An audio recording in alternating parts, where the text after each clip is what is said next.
जब मैंने अपनी माँ को छाया के गाल पर थप्पड़ मारते देखा तो मैं पूरी ताकत से चीखने की कोशिश की, मगर मेरी जुबान जैसे पत्थर की हो चुकी थी। मेरे हाथ बेजान थे, आवाज कैद थी और मेरी आंखों के सामने वो औरत जिसके लिए मैंने अपनी जिंदगी कुर्बान की थी, जमीन पर गिरी सिसक रही थी। मैंने अपनी मुट्ठियां भींचकर आंखें बंद की और दिल ही दिल में भगवान को पुकारा, हे भगवान, मुझे बोलने की ताकत दे दो।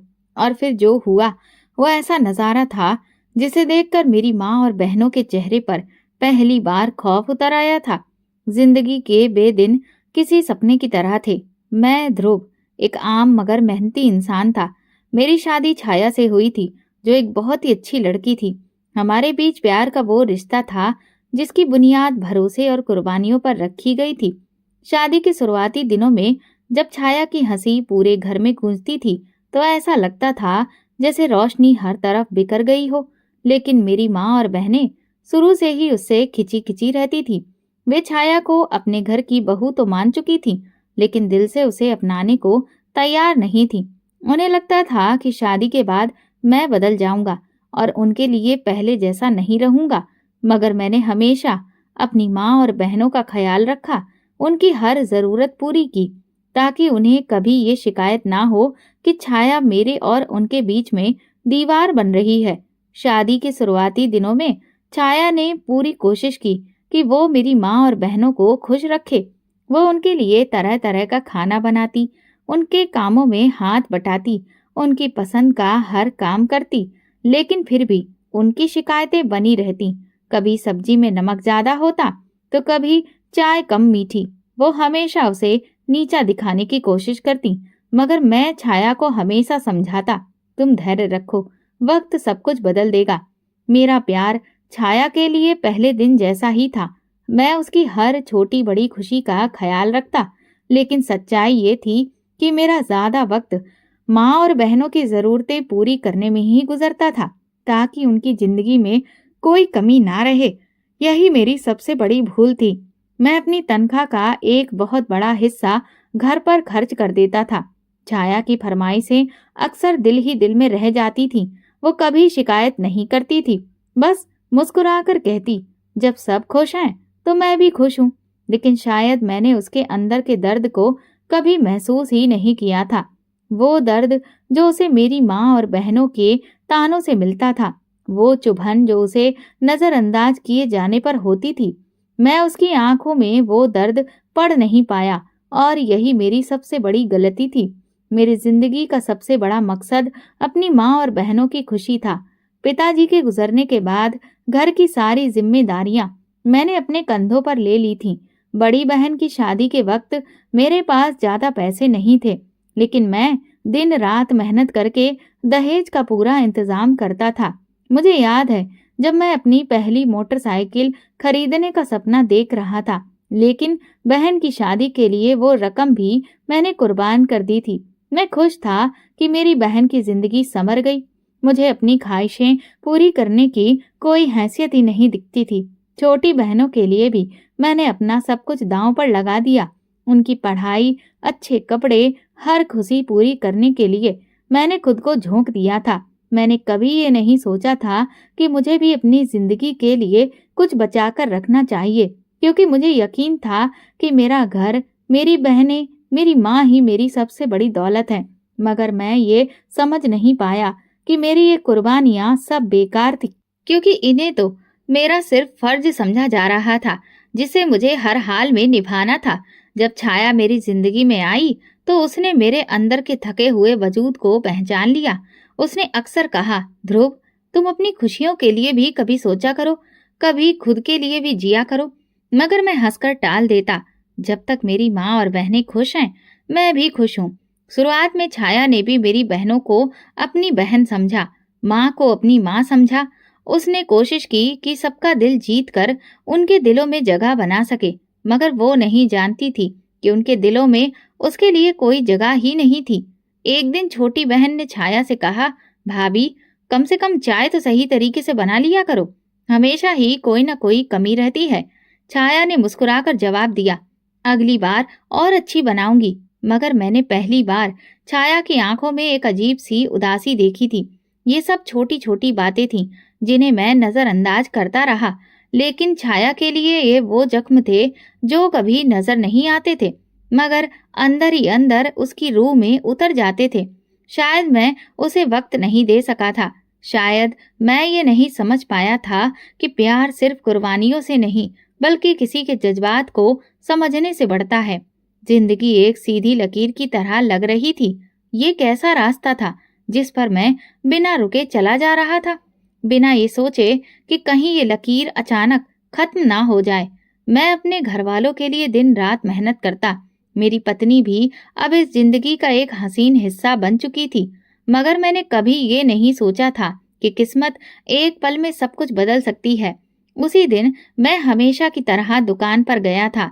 दुकान ही मेरी रोजी रोटी का एकमात्र सहारा थी, जिससे मैं अपनी बहन, माँ और छाया की सारी जरूरतें पूरी करता था।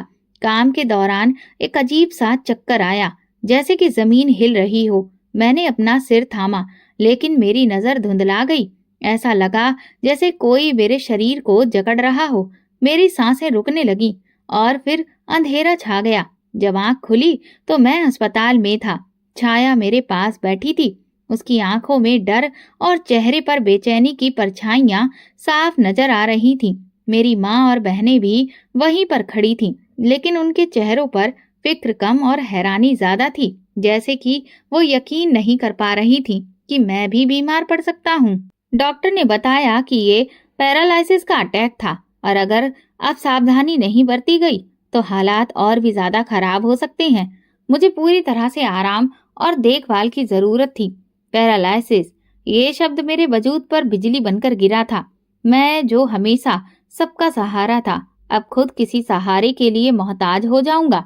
मैंने बोलने की कोशिश की, लेकिन मेरी जुबान लड़खड़ा गई। मैंने अपना हाथ उठाना चाहा, लेकिन वो तो अब जैसे मेरे हुक्म को मान ही नहीं रहा था। माँ और बहनों ने एक दूसरे की तरफ अजीब नजरों से देखा, फिर अपने चेहरों पर जबरदस्ती की फिक्रमंदी ले आईं। छाया ने मेरा हाथ पकड़ा। उसकी आंखों में आंसू थे, लेकिन उसके वजूद में एक मजबूती थी, जैसे वो कह रही हो कि मैं तुम्हें गिरने नहीं दूंगी। लेकिन मुझे नहीं पता था कि जो लोग मेरे सबसे करीबी थे, वही मेरे गिरने का इंतजार कर रहे थे। मैं अस्पताल से घर तो आ गया था, लेकिन पहले जैसा कुछ भी नहीं था। मेरा शरीर कमजोर हो चुका था, एक हाथ तकरीबन बेजान हो गया था, और सबसे तकलीफ दे सच्चाई ये थी कि मेरी जुबान अब मेरा साथ छोड़ चुकी थी। मैं बोलना चाहता था, सब कुछ कहना चाहता था, मगर मेरे शब्द मेरे होठों तक पहुंचने से पहले ही खो जाते थे। छाया हर वक्त मेरा ख्याल रखती, मुझे खाने में मदद करती, कपड़े बदलने में सहारा देती, रातों को जाग कर मेरी जरूरतों का ख्याल रखती। मैं उसकी आंखों में नींद की कमी और थकान देख सकता था, लेकिन वो कभी कोई शिकायत नहीं करती। लेकिन मेरी माँ और बहनों का रवैया धीरे धीरे बदलने लगा। शुरू में तो वे कुछ दिनों तक मुझसे हमदर्दी जताती रही, लेकिन जैसे जैसे वक्त गुजरता गया, उनके चेहरे पर वही पुरानी सख्ती लौट आई। मैं खामोशी से सब कुछ देखता रहा, मगर मैं तो बोलने के काबिल ही नहीं था। एक दिन जब छाया मुझे खाना खिला रही थी, तो मेरी माँ ने ताना मारते हुए कहा, ये सारी जिंदगी इसके नखरे उठाती रहेगी, हमारी बहू तो नर्स बन गई है। मेरी बहन हंसी और बोली, माँ, अब ये हमारी सेवा के काबिल तो रहा नहीं, तो कम से कम इसकी पत्नी ही कुछ करे। मेरा दिल चाहा कि मैं चीख कर कहूँ, ये मेरी पत्नी है, जिससे पहले मैंने हमेशा तुम सबको रखा। तुम लोगों की खातिर मैंने उसकी हर ख्वाहिश में कमी की, और आज जब मैं कमजोर हूँ तो तुम इस पर ताने कस रही हो। मगर मैं कुछ नहीं कह सका। छाया ने चुपचाप मेरी प्लेट आगे की और कहा, अगर आप लोगों को ये सब अच्छा नहीं लगता तो मैं ध्रुव की सेवा के लिए इस घर में भी नहीं रह सकती।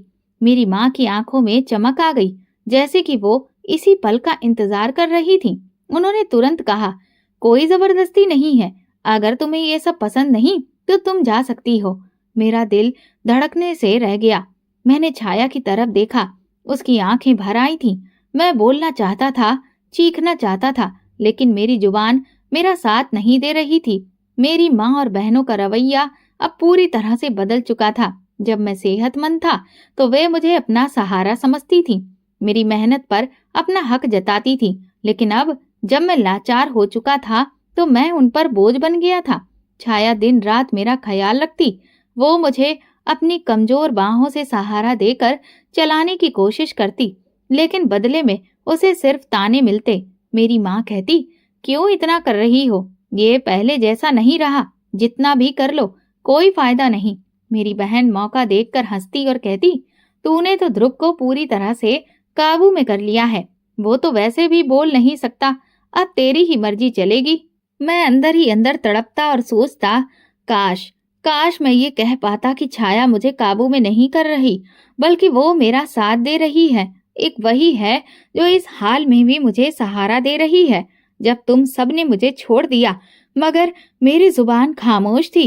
मेरी बेबसी मेरी सबसे बड़ी सजा बन चुकी थी। फिर वो दिन आया जिसने मेरे दिल को चीर कर रख दिया। छाया दोपहर के खाने की तैयारी कर रही थी। मेरी बहनों में से एक ने गुस्से में बर्तन पटक कर कहा, इस सब्जी में इतनी मिर्च क्यों है? तुम्हें कुछ बनाना नहीं आता? छाया ने नरमी से कहा, मैं अभी दूसरी सब्जी बना देती हूँ। मगर मेरी माँ ने गुस्से में आकर एक जोरदार थप्पड़ उसके गाल पर मार दिया। छाया लड़खड़ाकर जमीन पर गिर गई और मैं बस देखता रह गया। मेरे हाथ कमजोर थे, जवान भी बेकार थी, लेकिन दिल के अंदर आग भड़क उठी थी। मैं पूरी ताकत से बोलने की कोशिश कर रहा था, पर मेरे होठों से कोई आवाज नहीं निकली। छाया ने कांपते हाथों से अपना गाल थामा। उसकी आंखों में आंसू तैरने लगे। वो चुपचाप उठी, मेरी तरफ देखा। उसकी नजरें कह रही थीं, क्या तुम कुछ नहीं कहोगे? क्या तुम मुझे इस तरह से बेबस छोड़ दोगे? मैं बस आंखें बंद करके अपनी बेबसी पर रो दिया। छाया के चेहरे पर पड़ा हुआ थप्पड़ अपना निशान छोड़ चुका था। उसकी आंखों से खामोशी के आंसू बह रहे थे। वो कुछ भी नहीं बोली। शायद उसे मेरी खामोशी का अंदाजा था। मेरी माँ और बहनें ऐसे खड़ी थीं कि जैसे कुछ हुआ ही ना हो। जाकर खाना दोबारा बनाओ, माँ ने सख्त लहजे में कहा। छाया ने एक नजर मेरी तरफ देखा। मेरी रूह जैसे अंदर से टूट गई, मगर मैं बस आंसू बहाता रह गया। मैं कुछ नहीं कर सका।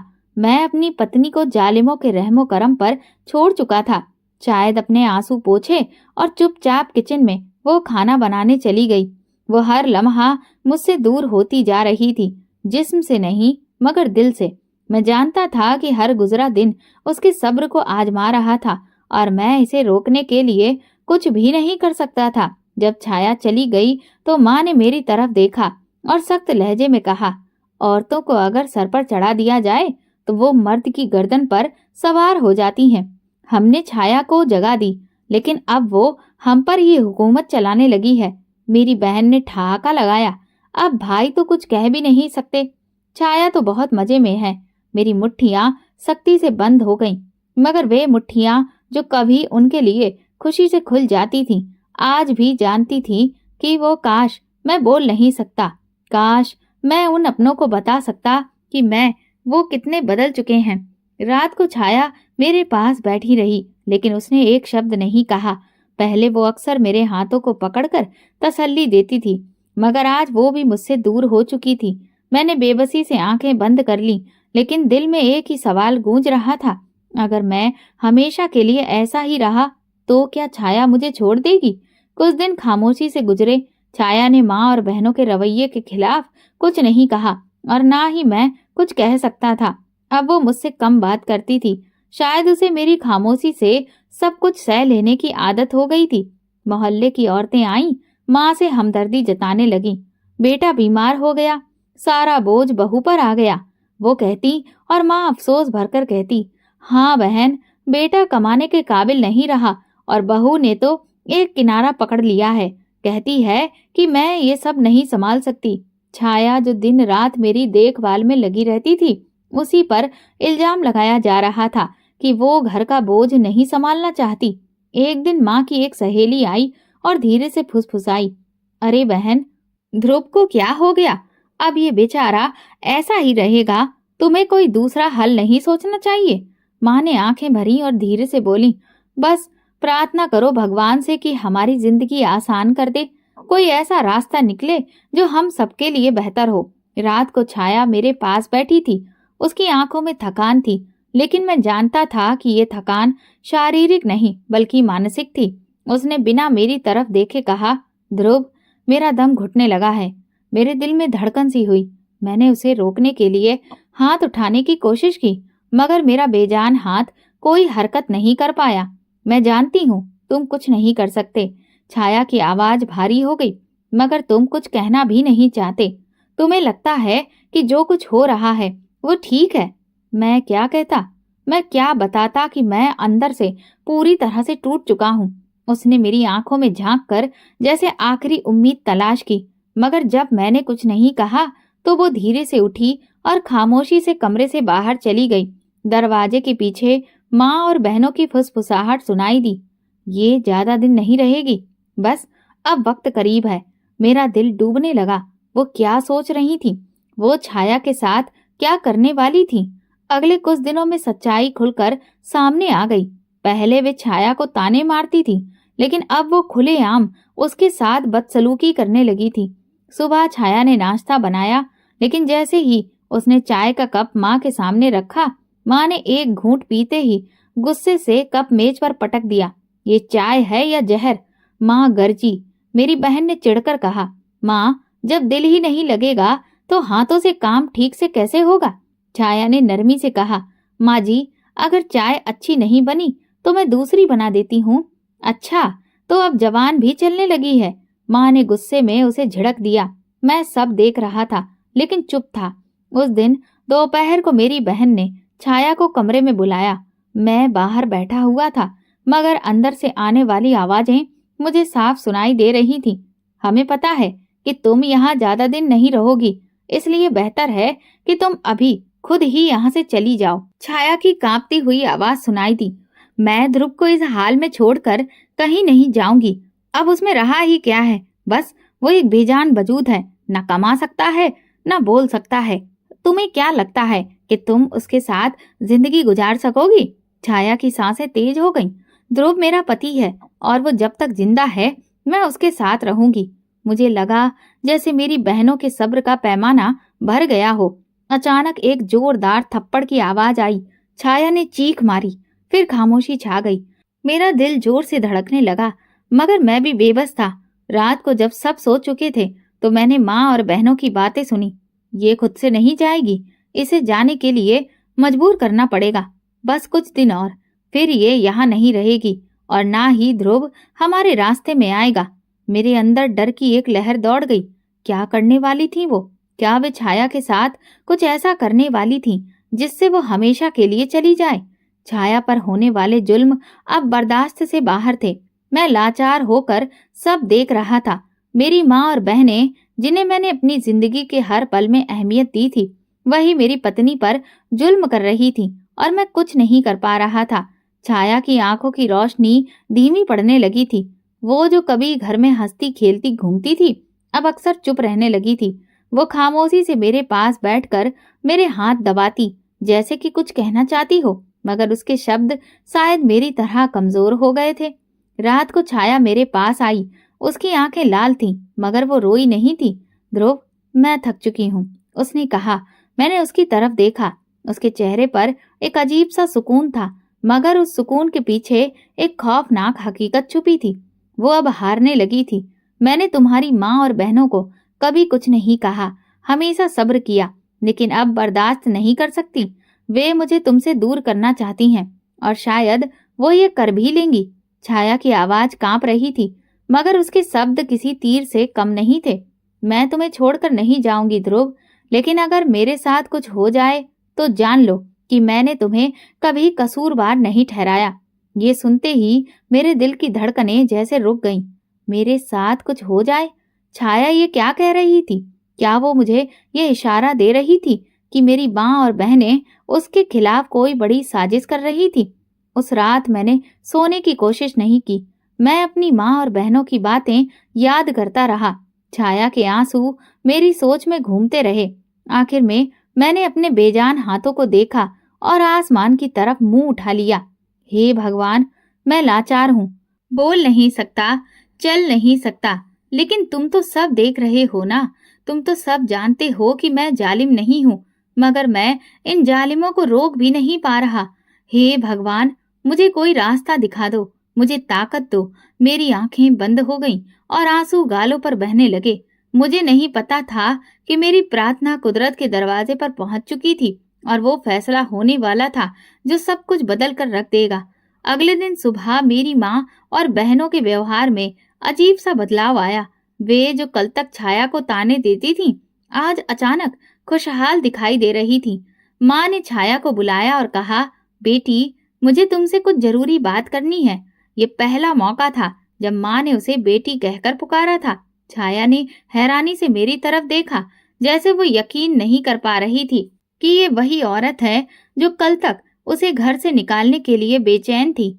माँ ने छाया से कहा, देखो, मैं मानती हूँ कि हमने तुम पर सख्ती की, मगर तुम्हें भी समझना चाहिए कि हम तुम्हें अपनी बहू के तौर पर अपना चुके हैं। अब जब ध्रुव बीमार है तो हमें तुम्हारी जरूरत है।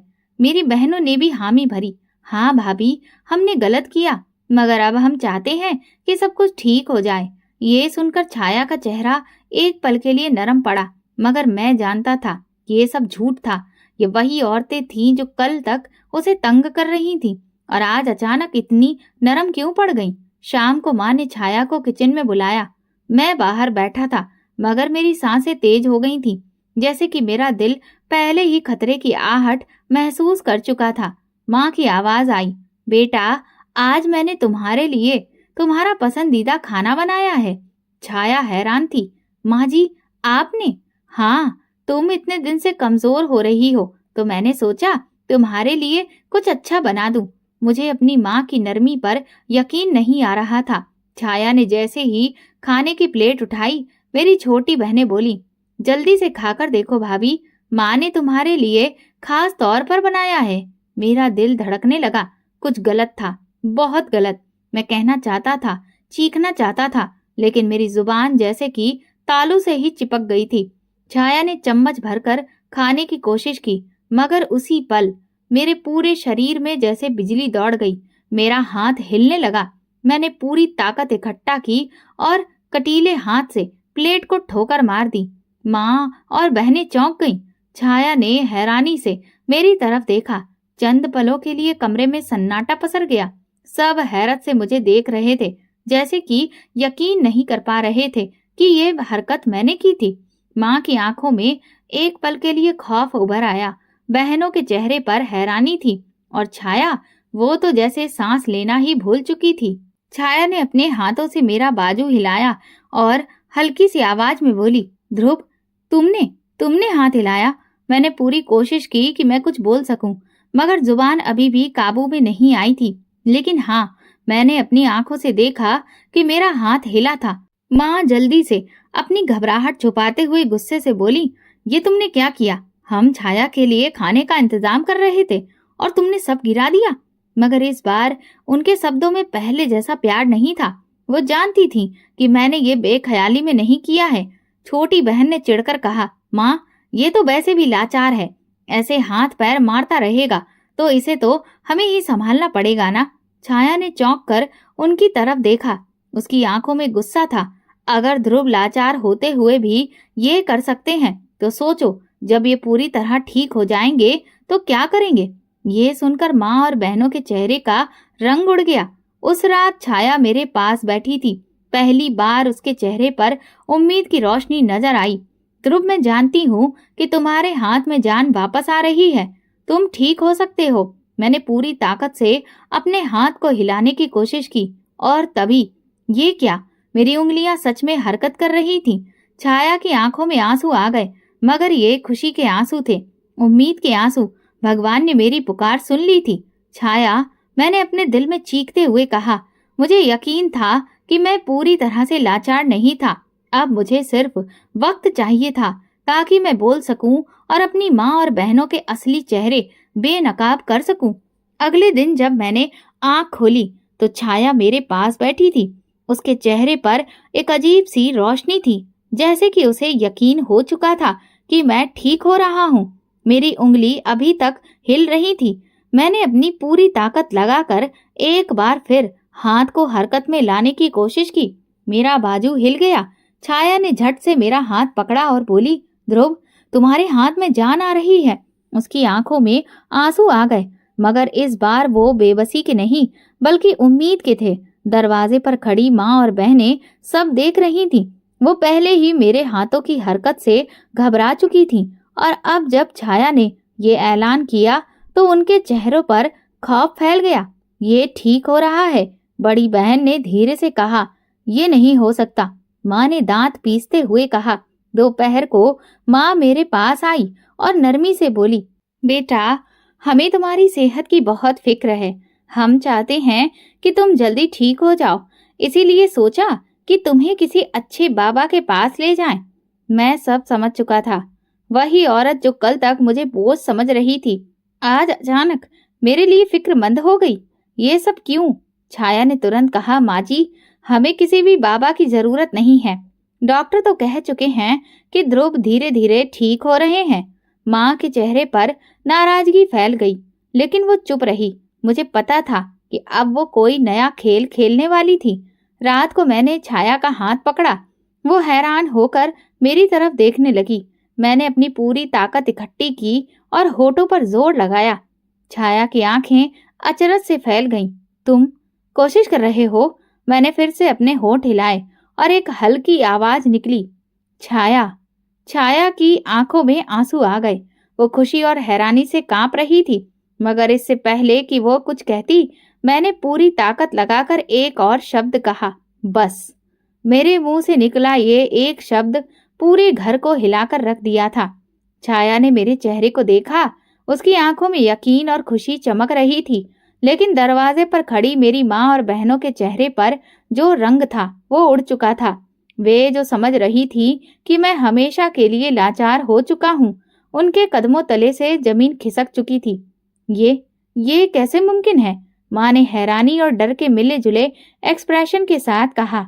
छाया ने मजबूत आवाज में कहा, ये भगवान का करिश्मा है। ये ठीक हो रहे हैं और जब ये पूरी तरह से ठीक हो जाएंगे तब क्या होगा, ये आप सब अच्छी तरह से जानती हैं। माँ और बहनों की आंखों में पहली बार डर था।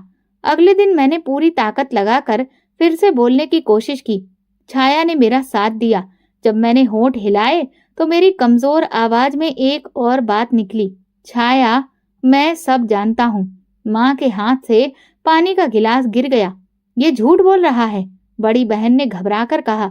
नहीं, छाया ने मुस्कुराते हुए कहा, ये सच बोल रहे हैं और अब सबको सच सुनना पड़ेगा। बहनों की जुबान लड़खड़ा गई। छोटी बहन ने जल्दी से कहा, माँ, हमें जल्दी ही कुछ करना होगा, वरना क्या? मैंने अपनी कमजोर आवाज में कहा, मगर मेरा लहजा ऐसा था कि सब सन्न रह गए। माँ ने आगे बढ़कर बड़ी ही शराफत से कहा, बेटा, हम तो तुम्हारी भलाई चाहते थे। हम तो बस छाया का इम्तिहान ले रहे थे। इम्तिहान? छाया जोर से हंसी। ये इम्तिहान था? ये सुनकर मेरी माँ और बहनों की जुबान लड़खड़ाने लगी। मैंने अपने कमजोर हाथों को मजबूत करने की कोशिश की। पहली बार अपनी गर्दन सीधी की। अब जुल्म का हिसाब होगा, मैंने साफ शब्दों में कहा। माँ और बहनें एक दूसरे को देखने लगी। उनके चेहरे पर हवाइयां उड़ रही थीं। मैं पहले जैसा लाचार नहीं रहा। मेरी आवाज जो कल तक कैद थी अब जंजीरें तोड़ रही थी। माँ और बहनों के चेहरे पीले पड़ गए। मुझे यकीन हो चुका था कि अब वे अपने अंजाम से डरने लगी हैं। छाया ने मेरी तरफ देखा।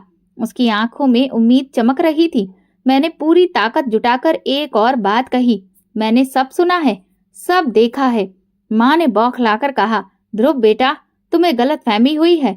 हम तो हमेशा तुम्हारी भलाई चाहते थे। मैंने अपना सिर हिलाया। क्या मेरी भलाई इसमें थी कि मेरी पत्नी पर जुल्म किया जाए, उसे घर से निकालने की साजिश की जाए, छाया पर हाथ उठाया जाए? मेरे शब्दों ने सबको हिलाकर रख दिया। माँ और बहनें चुप हो गईं। छाया ने मेरी बहनों की तरफ देखा और कहा, अब बोलो, क्या ध्रुव के सामने भी वही बहाने करोगी जो दूसरों के सामने करती हो? अगले दिन मैंने छाया से कहा, मोहल्ले की कुछ औरतें और उम्र दराज कुछ और करीबी रिश्तेदारों को बुलाओ। माँ और बहनें चौंक गईं, मगर वो कुछ कहने की हिम्मत नहीं कर सकी। जब सब जमा हो गए तो मैंने बोलने की कोशिश की। जब मैं बीमार हुआ तो मैंने सोचा कि मेरी माँ और बहनें मेरा सहारा बनेगी, लेकिन उन्होंने क्या किया?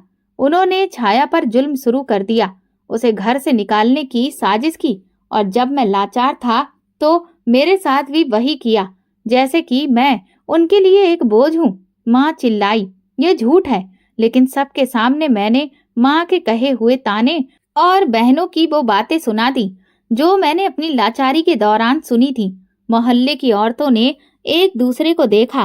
तभी बड़ी बुआ जी बोली, अगर छाया झूठ बोल रही है तो फिर ध्रुव को ये सब कैसे पता चला? ये तो बोल भी नहीं सकते थे। माँ के चेहरे पर पसीना आ गया।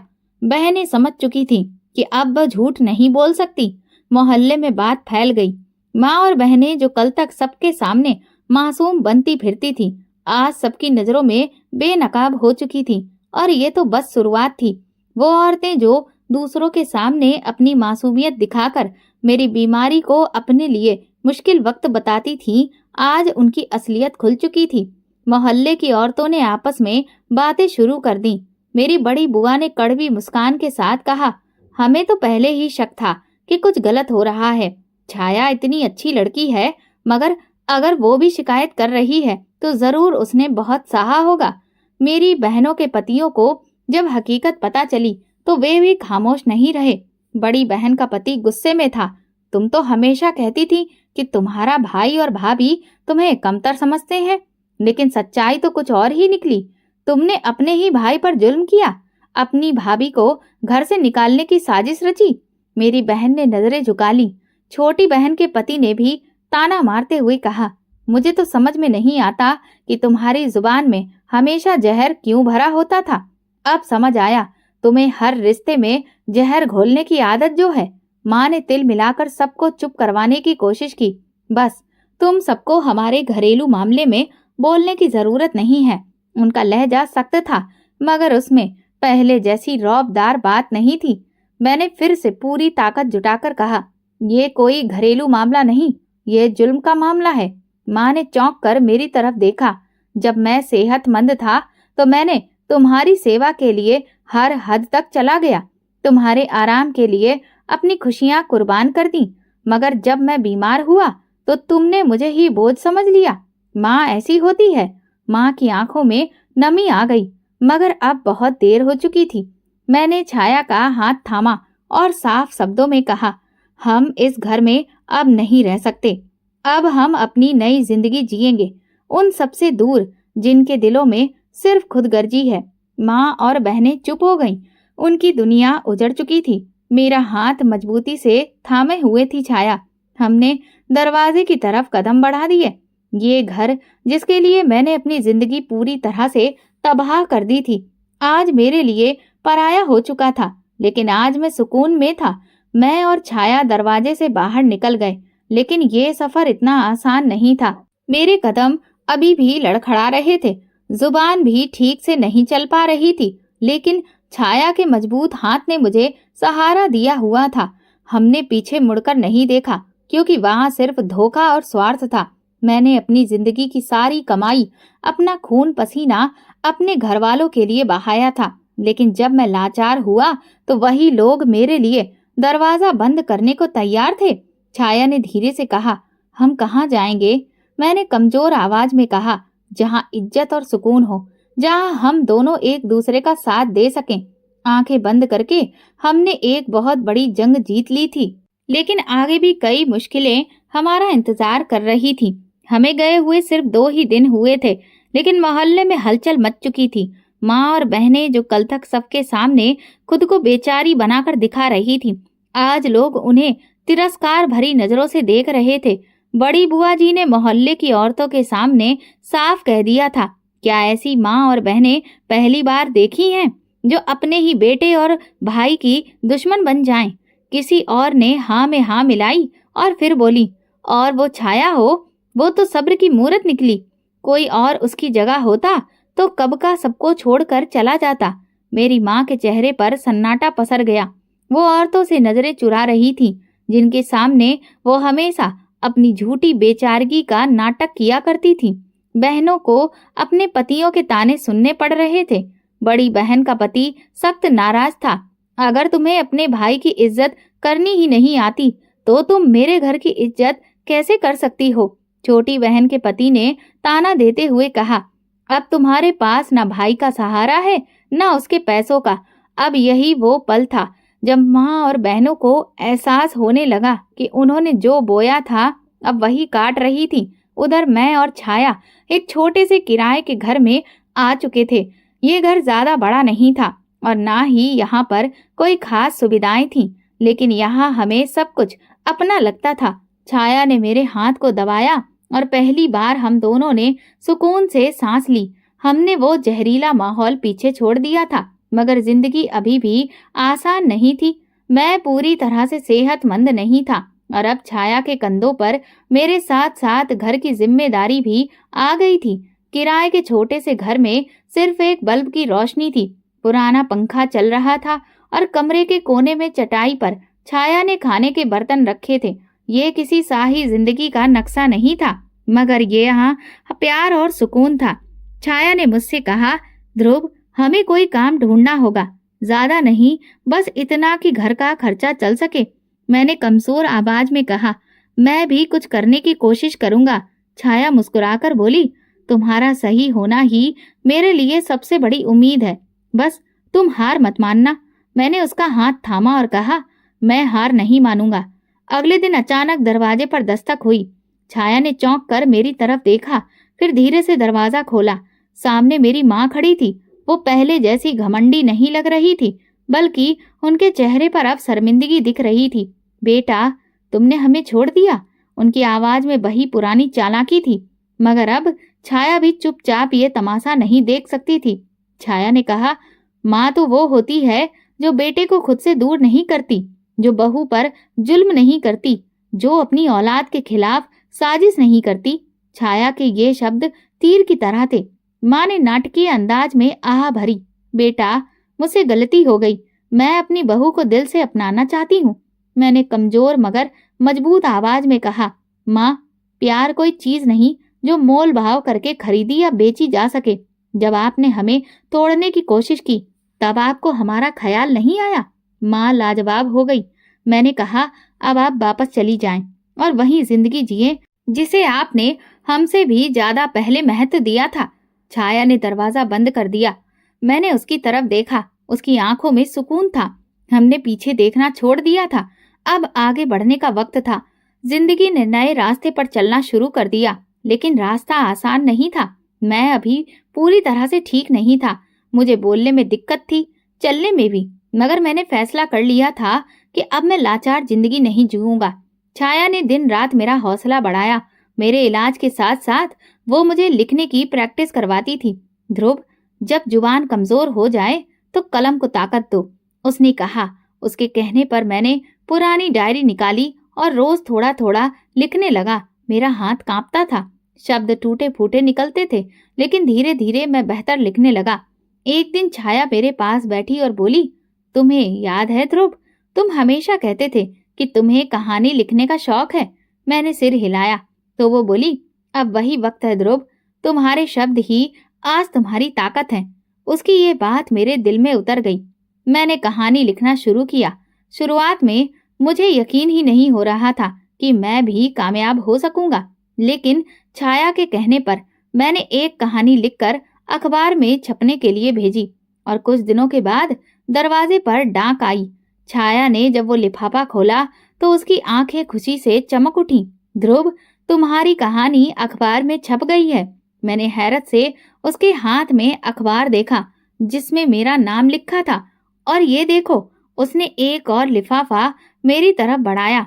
उसमें एक मामूली सी रकम थी, मगर मेरे लिए ये दुनिया की सबसे कीमती कमाई थी। ये मेरी मेहनत का वो पहला फल था। दूसरी तरफ मेरी माँ और बहनों की जिंदगी बदल चुकी थी, लेकिन वैसी नहीं जैसी वो चाहती थी। मोहल्ले वालों ने पहले जैसा प्यार देना छोड़ दिया था। बहनों के पति ने खूब ताने दिए। बड़ी बहन एक दिन उदास होकर शिकायत करने लगी, भाई तो चला गया, अब हम किसके सहारे जिए। बुआ ने ताना मारते हुए हंसी के साथ कहा, जिसका सहारा तुमने छीना वही तुम्हारा सहारा था। ये बात मेरी बहनों के दिल पर गहरा घाव कर गई। मैंने छाया की तरफ देखा और पहली बार मुझे लगा कि मैं सच में जिंदा हूँ। मेरी जिंदगी का सबसे बड़ा सफर पूरा होने वाला था। मैं धीरे धीरे ठीक हो रहा था। जहां पहले मैं अपने कदमों पर खड़ा भी नहीं हो पाता था, अब बिना किसी सहारे के चल सकता था। मेरी जुबान जिसमें जंग लग चुकी थी, अब धीरे धीरे उससे शब्द निकल रहे थे। ये सब छाया के प्यार, सब्र और भगवान के आशीर्वाद का नतीजा था। एक दिन मैं और छाया चाय पी रहे थे कि अचानक दरवाजे पर दस्तक हुई। छाया ने दरवाजा खोला तो सामने मेरी माँ खड़ी थी। माँ की आंखों में वो पुरानी चमक नहीं थी, बल्कि अजीब सा खालीपन था। कुछ देर तक छाया को वो देखती रही, फिर धीरे से बोली, ध्रुव कहाँ है? उन्होंने मेरी तरफ देखा और इशारा किया। मैं उठकर दरवाजे तक गया। माँ ने जब मुझे बिना किसी सहारे के चलते देखा तो उनकी आंखें फैल गईं। तुम ठीक हो गए? मैंने मुस्कुराकर जवाब दिया, माँ, मैं मजबूत हो गया हूँ और ये सब छाया की वजह से मुमकिन हुआ है। उस औरत की वजह से जिसे आपने मेरे लिए बहुत कम आंका था। माँ की नजरें झुक गईं। बेटा, मुझे माफ कर दो।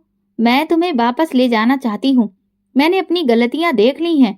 मैंने गहरी सांस ली और सधे हुए शब्दों में कहा, माँ, माफी वही मांगता है जो सच में बदलना चाहता है। लेकिन आप आज भी जरूरत की बुनियाद पर यहाँ पर आई हैं। अगर मैं आज भी बीमार होता तो क्या आप कभी ये दरवाजा खटखटाती? माँ चुप हो गई। माँ, मैंने आपको अपना सब कुछ दिया, लेकिन आपने मुझे सिर्फ उसी वक्त चाहा जब मैं आपकी ख्वाहिशें पूरी करने के काबिल था। छाया ने आपसे कुछ नहीं मांगा, हमेशा आपकी सेवा की और इसी वजह से अब आप मेरा फैसला सुन लीजिए। हम आपके घर कभी नहीं लौटेंगे। ये दरवाजा हमेशा के लिए बंद हो चुका है। माँ की आंखों में आंसू आ गए, लेकिन वो जानती थी कि अब देर हो चुकी है। वो चुपचाप पलट गई और जाते जाते एक आखिरी बार मेरी बहनों के हालातों को बताने लगी। वो घर अब हमें नहीं चाहता बेटा, जिस घर को हमने तुम्हारे बिना चाहा था। मैंने फैसला कर लिया था कि अब हम दोबारा जीना सीखेंगे और हमने इस मौके को थाम लिया। छाया की मेहनत और मेरी हिम्मत ने हमें उस मुकाम पर पहुंचा दिया जहां हमें किसी और की जरूरत नहीं थी। मैं एक काबिल लेखक बन चुका था और मेरी कहानियां और शायरियां छपने लगी थी। एक दिन छाया ने मुस्कुराते हुए मुझसे कहा, ध्रुव, तुम्हें पता है, आज सुबह मैंने खुद को आईने में देखा और सोचा, क्या मैं वही छाया नहीं हूँ जिसे तुम्हारी माँ और बहनों ने तोड़ना चाहा था? मैंने उसकी आंखों में झांक कर कहा, मैं भी अब वो ध्रुव नहीं हूँ जो उनकी कैद में था। अब हम आजाद हैं। छाया हंसने लगी और मैंने आसमान की तरफ देखा, जैसे भगवान को धन्यवाद कर रहा था। जुल्म का बदला हमेशा इंतकाम नहीं होता, बल्कि अपनी जिंदगी को कामयाब बनाना सबसे बेहतरीन बदला होता है। दोस्तों, अगर आपको हमारी कहानी पसंद आई हो तो कमेंट करके जरूर बताइए। वीडियो को लाइक करें और ज्यादा से ज्यादा शेयर करें। अगर आप चैनल पर नए हैं तो सब्सक्राइब जरूर करें और हाँ, नोटिफिकेशन बेल को जरूर दबाएं ताकि अगली अपडेट सबसे पहले आपको मिले। धन्यवाद।